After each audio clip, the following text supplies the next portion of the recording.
سلام كرة سمعتنا لما بقدمي زخنت صحف صحيفة نيرة بتاعم بزح أستايت يتواهبني من هالون سفر على حساب تنصباري قيو جن بزعباء أنا زعمنا اللون ناي ويرا غازين أتساتم زغرب لي حسابي أربلكم نمخانو ناي ودابة بهيرا أغازي ناي حساب سنموغت بوليتيكاوي طرح زي كونس بايولوجيكالين ويكع جينيتيكال ويكع بخالي أقلالصا زرملاوي بحلوناوي نترس زلو ودابعي يولو استفلاليو أحواتنا دقيمي خنقركم أنا أبزو محبراو ميديا بزوح نكارخرينا أبالات ودابة بهيرا أغازي تخونو أحواتنا تقراواي نت ناي حادث أبيب وردا التحساسبا يبلو أنا ولا يخون ولا ينبر جن تقراواي نت انتو حدا كم بهراو ماننت تفتيرو كلل توهيبو تمسريتي ايو سلازي او مسرت جيما خنقال سلنا زبل حساب غريبا لو يفطر مو انت يفتر شي اليوم حساب من تقروي يفتر مفتارون احنا ونا ينصلل انت تفتر جن ناي عدنا ناي مدرج از سنتر جز خونه ناي حدا وردا ماننت عقامنت رايانت اندرتانت تنبيننت والقايننت اخصو عدواننتن عبليلو نخطف اذا ناي حزب تግራይ انت وحده بعقامنت برايانت باندرتانت بتنبيننت زي نصوعلو مخنيات لمنتاينا بجغرافيا قطاጫ نصوع ماننتنا منتاي حوسوسي بليلوم حساب يقربيناتكم حساب اقمطلي ات بتعمي زغرم بعلم زفطرو خلل امحارا انكوان يبلو زم حوازنا بعلم زفطرو امحارا خلل انكوان بولنت بغندرنت بغجامنت بشوانت يصوع نالات حلف كبل كلو غندر أب كريتة سمين غندر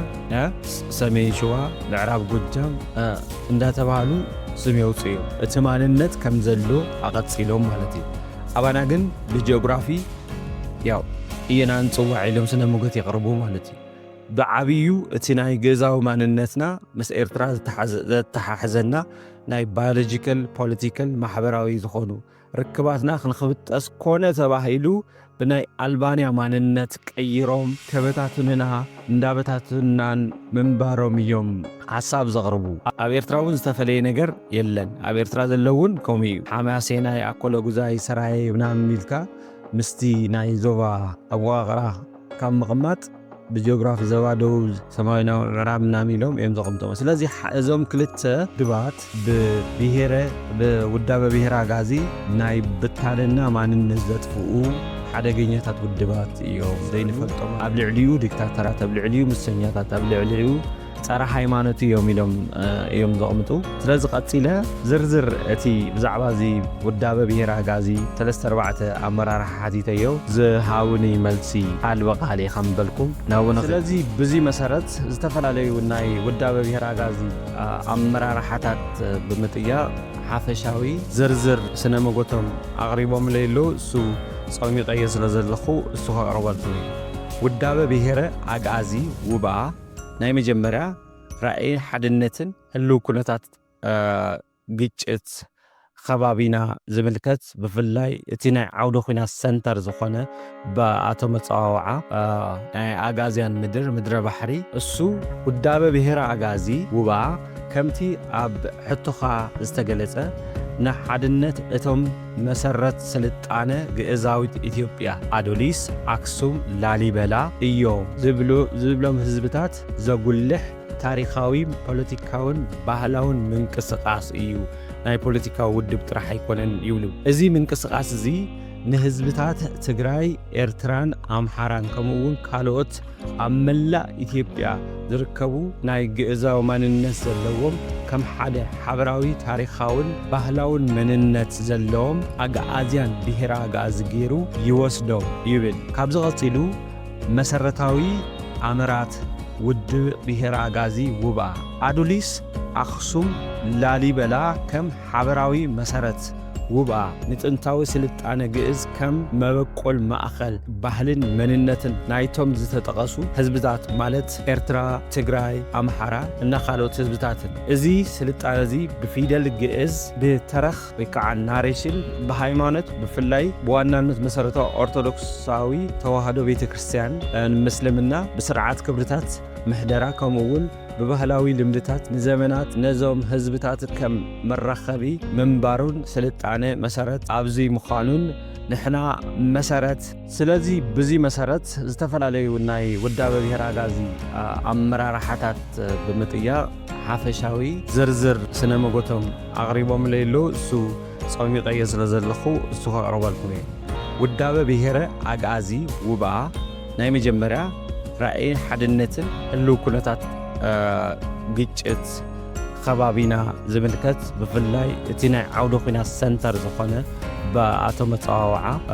ናይ ኣጋዝያን ምድረ ባሕሪ እሱ ውዳበ ብሔረ ኣጋዚ ውብኣ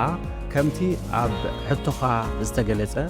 ንሓድነት እቶም መሰረት ስልጣነ ግእዛዊት ኢትዮጵያ ኣዶሊስ ኣክሱም ላሊበላ እዮም ዝብሎም ህዝብታት ዘጉልሕ ታሪኻዊ ፖለቲካውን ባህላውን ምንቅስቓስ እዩ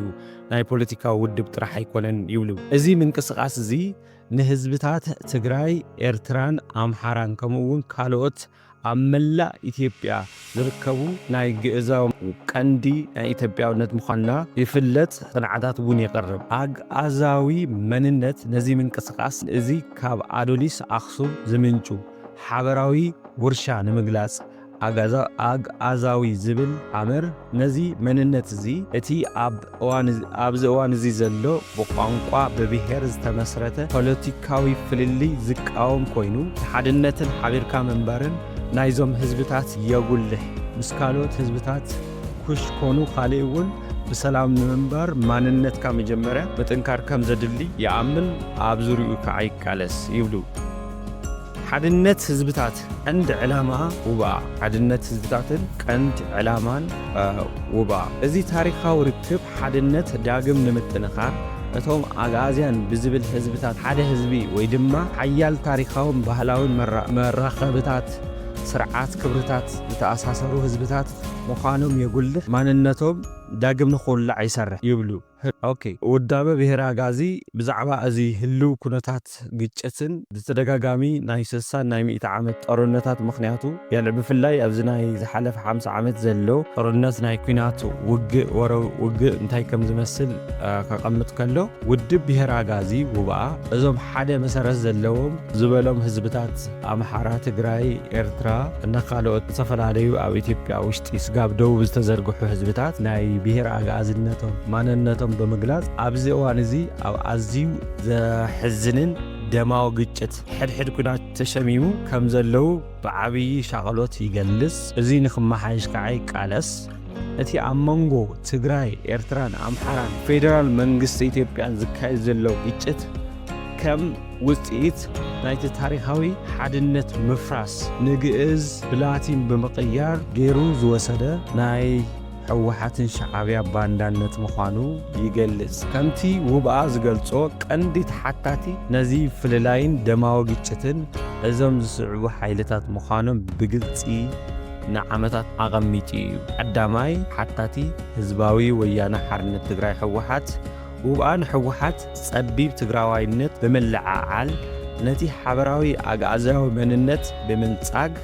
ንዓመታት ንህዝቢ ትግራይ ካብቶም ካልኦት ኣሕዋቱ ንምፍላይ ከም ዝሰርሐ ይኸሶ እዚ ድማ ንፖለቲካዊ ስልጣን ኣብ ክንዲ ሓድነት ህዝብታት ምስራዕን ምትዕርራይን ኣብ መፍለላይን ሓደ ዝነበሩ ስርዓታት ክብርታት ኣብ መፍራስ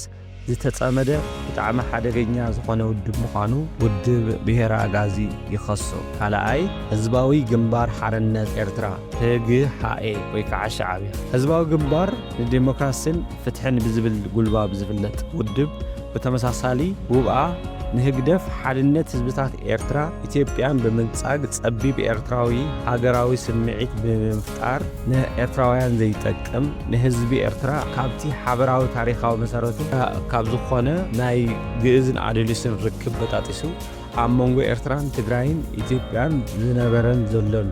ምስሓባት ክፍጠር ብዙሕ ሰሪሑን ብዙሕ ሽርሕታትን ከም ዝፈጸመና ተሓታትነቱ ከም ዝቕጽል የቐምጥ ውድብ ብሔረ ኣጋዚ ውብኣ እዞም ክልተ ውድባት ሕወሓትን ህግደፍን ብስም ሓርነትን ነጻነትን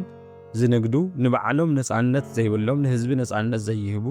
ንህዝብታት አመንጎ ኮይኖም በምግጫው ንፖለቲካዊ ስልጣኖም ንምንዋሕ ከም ዝጥቀምሉ የጉልሕ እዚ ንኽመክን ይቃለስ አመንጎ ዝነበረ ዘሎን ቅልስ ውግእ ድማ ንህዝብታት ናብ ደማዊ ሕድሕድ ኩናት ከም ዘእተዎም ይገልጽ እዚ ሕድሕድ ኩናት እዚ አግዓዝያዊ ዝብል ሕድሕድ ኩናት ስለ ዝኾነ አግዓዝያዊ ዝብልዎ ሓድነት ዝሃሲ አግዓዛውነትን ዝሃሲ ንህዝብታት ዘዳኸም ንቐጻሊ መከራን ሰቃይን ዝዳርግ ምዃኑ ውብኣ ይኣምን እዚ ንምግላጽ ይሰርሕ ህዝብታት ቀራረቡ ለይትን ቀትርን ይሰርሕ ኣብ መወዳእታ ኣብ መደምደምታ ስለዚ ውዳበ ብሔረ ኣጋዚ ውብኣ ኣብ መንጎ ህዝብታት ትግራይን ኤርትራን ኣምሓራን መላእ ኢትዮጵያን ዘሎ ሓበራዊ ታሪኻውን ባህላውን መሰረት ኣድሊስ ኣኽሱም ላሊበላ ከም መበገሲ ብምውሳድ ንሓድነቶም ይጽውዕ እዚ ኣብዚ እዋን እዚ ዘሎ ደማዊ ግጭታት ድማ ካብ ውፅኢት ናይ ሕወሓትን ህግደፍን ሻዕብያን እተዘርአ ናይ መፍለላይ ፖለቲካ ገይሩ ይገልጾ ውብኣ ነዚ ግጭት እዚ ብምቅዋም ናብቲ ዝጠፍአ ሓድነት ሓበራዊ ስርዓትን ክብርታትን ኮመን ኮኔክቲንግ ቫልዩስ ንምምላስ ሓበራዊ መጻኢ ንምህናጽ ይጽዕር ይቃለስ ከም ዝዕወት ፍሉጥ ኣገዳሲ መዘኻኸሪ እዚ ሓተታ እዚ ነቲ ኣብ ሕቶ ዝቐረበ ሓሳብ ኣረኣያታትን ብዛዕባ ማንነት ውድብ ብሔረ ኣጋዚ ምስቲ ኣብ ኤርትራውያን ብዝተወሰነ መልክዑ ተፈጢሩ ዝነበረ ምንቅስቓስ ብሔረ ኣጋዚ ዝብል ሓድነት ናይ ሓባር ሓሳብ እንኳ እንተሃለዎ ኣብቲ ሓድሽ ኣወቃቕራ ናይ ብሔረ ኣጋዚ ኣምሓራን ካልኦትን ህዝብታትን ወሲኹ ዝቃለስ ውድብና ኣቋም ምዃኑ ንምርዳእ የድሊ ብሔር ማንነት ከምኡውን ምኽንያታት ግጭት ኣብ ዞባ ዝተፈላለየ ትርጓሜ ኣረኣያታት ክህሉ ግድን እዩ እሱ ነኽብር ኢና ነገር ግን ኣብ መንጎ ህዝብታት ግእዝ ዝተወልዐ ናይ ውሽጣዊ ግጭት ብዞም ክልተ ውድባት ሕወሓትን ሻዕብያን ህዝብና ማንነቱ ስኢኑ ሃይማኖቱ ስኢኑ ፖለቲካዊ ዓፈናታት እንዳበዝሕዎ ኣብ ሕድ ኩናት ክሽመም ምኽንያት ዝገበሩ ክልተ ውድባት ንኽወገዱ ኣረኣያቶም ክጠፍእ ብሓድሽ ኣጋዛዊ ማንነት ክብርታትን ህዝብና ናብ ምዕባለ ንኽመጽእ ብሓባር ንሰርሕ ይብል ውዳበ ብሔረ ኣጋዚ ይቐኒለይ ሓሳብኩም ክንዲ ድልየትኩም ኣብዚ ዩቲዩብ ኣብ ታሕቲ ክተቕርቡ ትኽእሉ ኢኹም ይቐኒለይ